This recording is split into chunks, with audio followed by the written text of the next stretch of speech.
Hey guys. So we'll be going through this next poem. Um, Hopefully I won't keep you guys too long. I might read through a little bit of it. And I'll show you how to annotate. I think y'all figured that out pretty well. But just for those people that might have been a little jumbled up on how to get that going. Um, as a quick kind of going back to diction, tone, and so that is more of your word choice. And so, kind of, why do you think that that author picked certain words that they used?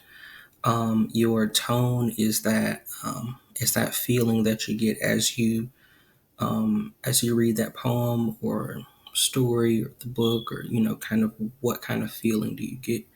And it um, and imagery is um, just the mental pictures that you kind of see as you end up reading through a story. So I'll kind of show you guys how you're like annotating.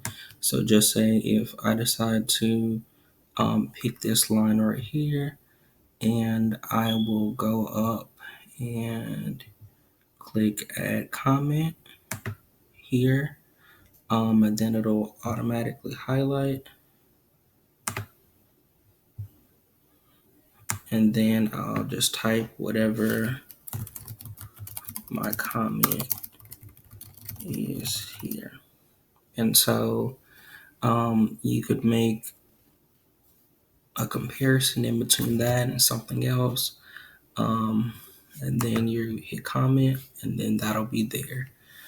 So I'll read through a little bit of it, and we can call this video a day. But this was also during World War One. And so keep that in mind. This is a war poem. The Song of the Mud by Mary Borden. This is the song of the mud, the pale yellow, glistening mud that covers the hills like satin. The gray, gleaming silvery mud that is spread like enamel over the valleys.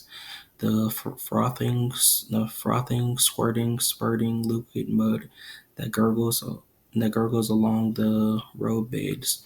The elastic mud that is kneaded and pounded and squeezed under the hoofs of the horses. The invincible, exhaustible mud of the war zone. Um, so I'll just kind of point out a few things, and I'll leave the rest of the poem to you guys. So there is a reference to enamel. And so enamel is the protective coating um, for your teeth.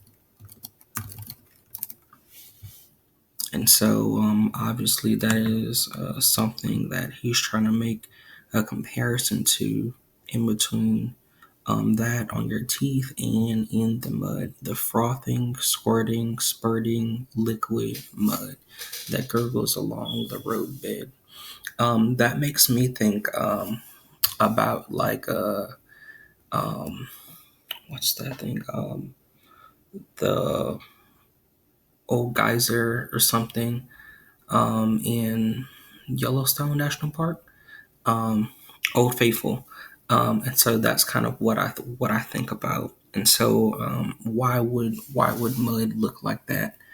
Um, thick, elastic mud that is kneaded and pounded.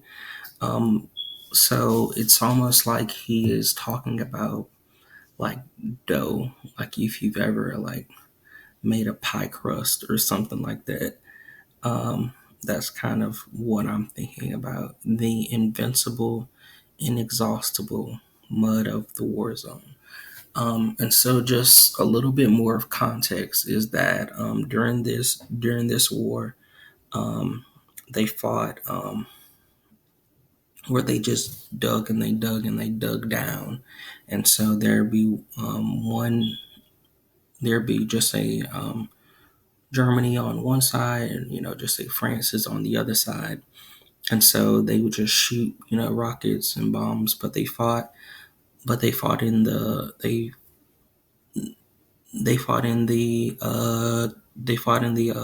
trenches, and so there was no. It was a really really slow um, process, and so they were muddy and dirty, and it was just awful. So I'll leave the rest of that poem up to you guys, and if you have any more questions, just let me know. Thanks, guys. I'll see you in the next one.